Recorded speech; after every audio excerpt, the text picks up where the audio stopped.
Hi everyone, welcome back to my channel. I'm Huck. Today I'm talking about what I have learned about my reading taste in 2020, because as I am reading all of these books and reviewing books, I kind of inevitably start to notice patterns in the things that I do or don't like about books. And also I'm trying new things and discovering new tropes or genres or settings that I love or hate or feel ambivalent about, who knows. But I'm always like learning new things about my reading taste as I'm reading all of these books. And most of the time I just kind of file that information in the back of my mind so that for future, book selections, I know like, okay, maybe don't like read a book with this trope because usually I don't like it. But this year I've been trying to keep track a little bit better of some of these things that I have learned about my reading. So I thought it might be fun to make a video about it, tell you a little bit about some of the ones that really stood out to me of things that I learned about my reading taste from my 2020 reading. So let's get started. First up, I want to talk about a genre which is romance. So this year I read more genre romance books than I usually do in a year. Most years I read 0 with a maximum of like 1 or 2 books that are in the romance genre, not just a book in another genre that has romance elements, but like genre romance.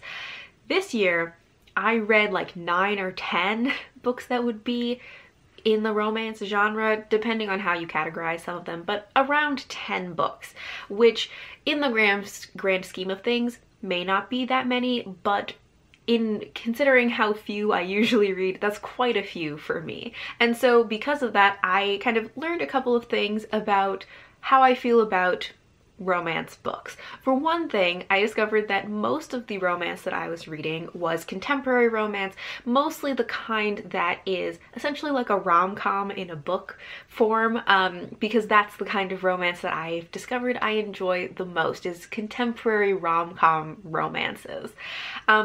This year I read 2 fantasy romances, and I've read a couple of fantasy romances in previous years and they never quite work for me.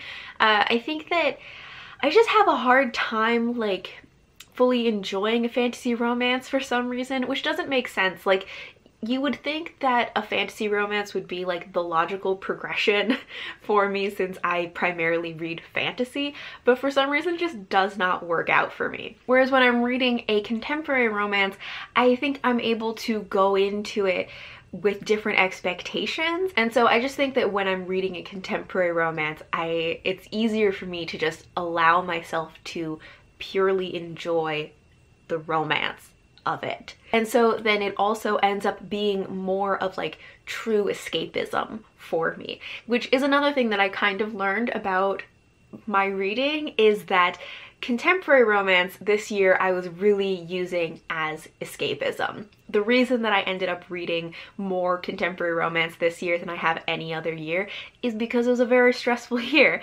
and there were a few times this year where I wanted just escapism. I wanted to just go live in a happy bubble and not have to deal with the real world.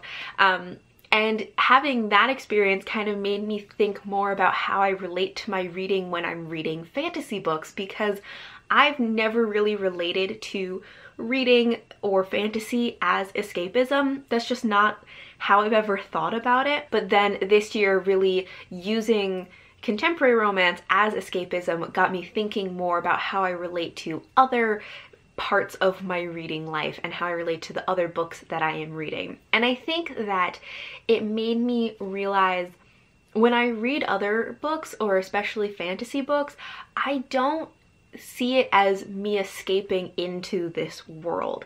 I tend to view it more as almost like drawing the fantasy world into myself, that fantasy world is now becoming a part of my inner life and is just like enhancing the landscape of my inner world. And so it doesn't feel like escapism because I'm not escaping the world into this fantasy world. I'm drawing the fantasy world into myself. I don't know if that makes any sense to anybody, but apparently that is how I tend to relate to other genres, especially the fantasy books that I am reading. But I'm really glad that I discovered that I like contemporary romance as an escapism genre for myself, because every once in a while you need that kind of thing. And I'm really glad that I found it this year, because this was a year, as I said, sometimes I just needed to live in a happy bubble for a little while, and contemporary romance really provided that, and it was great. Next, I have another genre, which is horror. So this year I tried reading a couple of books that were in the horror genre. I ended up DNFing all of them. And over the years, every once in a while, I will try to read a horror book, and I never end up liking them. I pretty much always end up DNFing them, I think. And I think that this year, I just really came to the conclusion that this is not going to be a genre for me. Maybe sometime in the future I'll find a horror book that I enjoy, but I think for the most part, it's just not a genre that's going to appeal to me, especially because I've found that most often when I'm reading genre horror books, I don't dislike them because they're too graphic or violent or scary or anything like that.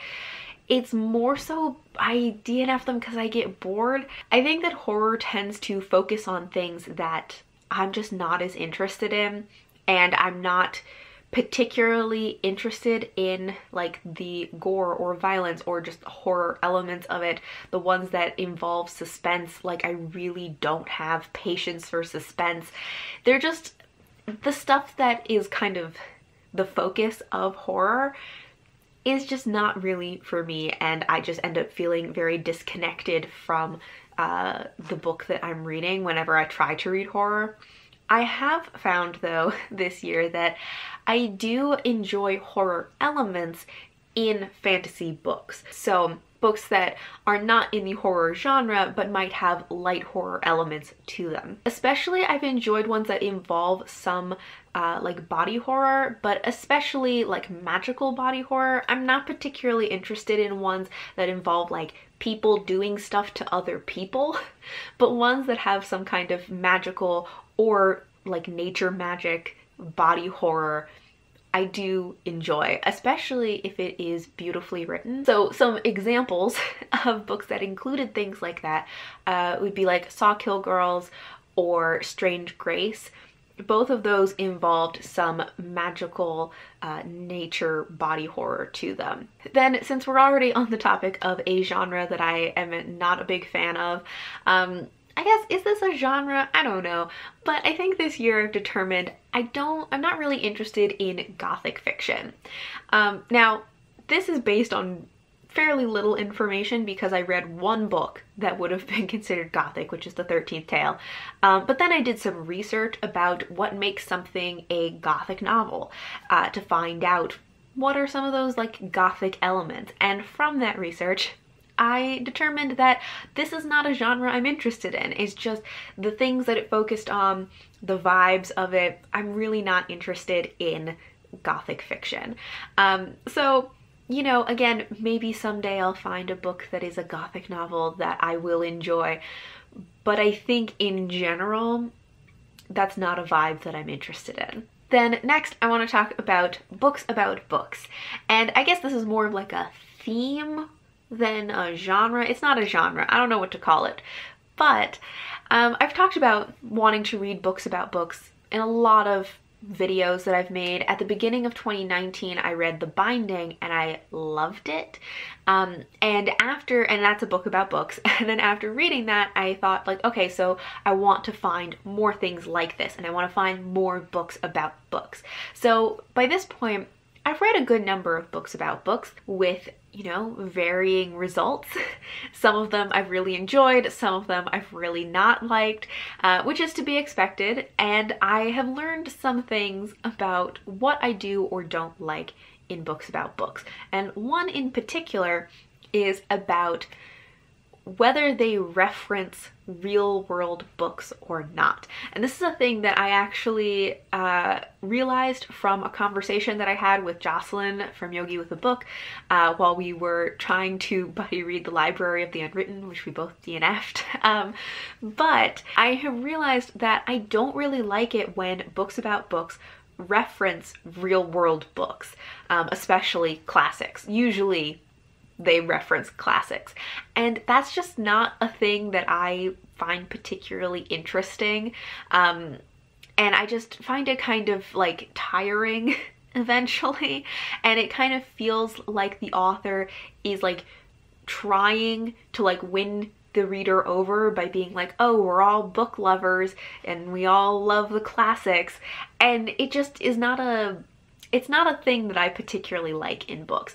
And I can definitely see how other people may enjoy it, especially if they love classics and enjoying like finding Easter eggs or like seeing those references. Like, I can get that, but I really don't like it, and I find it kind of annoying when I'm reading a book about books. I much prefer books that have in-world books. So a fictional book that only exists in that world. So an example would be like Inkworld, like Inkheart, that has books that only exist in Inkworld. And from my research into books about books, it seems like the majority of them kind of fall into the category of being books that reference other books and classics. So I'm not sure if I'm going to be really actively seeking out more books about books. I'm sure I will come across some that I want to read, but I think I'm gonna like not be as actively seeking them out anymore. But something I do want to more actively seek out are books about memory, because from this exploration into books about books, I've realized that I don't necessarily think it was the bookish elements of the binding that I really loved so much, although I do enjoy that as an element to the story. I think it was really the exploration of memory as a theme that I really loved about that book. And then this year I read 2 more books that were about memory, which were Mem and The Memory Police, and I really enjoyed both of those also. So I think it was actually the theme of memory that I was more into from the binding, and so I do want to seek out more, you know, fiction books that deal with the theme of memory and how our memories are a part of us and things like that. And then lastly, I have a fantasy setting that I discovered I enjoy more than I thought I would, which is desert fantasy. So I've never been particularly drawn to desert settings. I'm more of a trees kind of person, so I've never really been interested in desert fantasy. But this year I ended up reading like 4 books that were in a desert setting. One of them I'm not really sure, but I read a couple of books that were in a desert setting, and I really enjoyed all of them, which were City of Brass, Empire of Sand, Storm of Locusts is in like a post-apocalyptic desert, and then the one I'm not sure about is An Ember in the Ashes, because I think I always was imagining it in a desert setting, but now I can't remember if that's actually the setting or if I was just imagining that. So if anyone can confirm, what is the setting for An Ember in the Ashes? Is it in a desert? I don't know. But so maybe 4, but at least 3 of these books were in desert settings, and I really enjoyed all of them. And I don't necessarily think that desert settings are going to be like a new favorite setting for me for fantasy books, but I found out that I definitely enjoy them more than I expected to, and I think that, you know, for future books I definitely won't be turned off from a book because it's in a desert setting, because I found out that I can really enjoy desert fantasy. So that's really exciting. So those are some of the things that I've learned about my reading and my reading taste from the books that I have read in 2020. I'd love to hear if you learned anything about your reading taste from your 2020 reading. Thank you all for watching, and until next time, bye!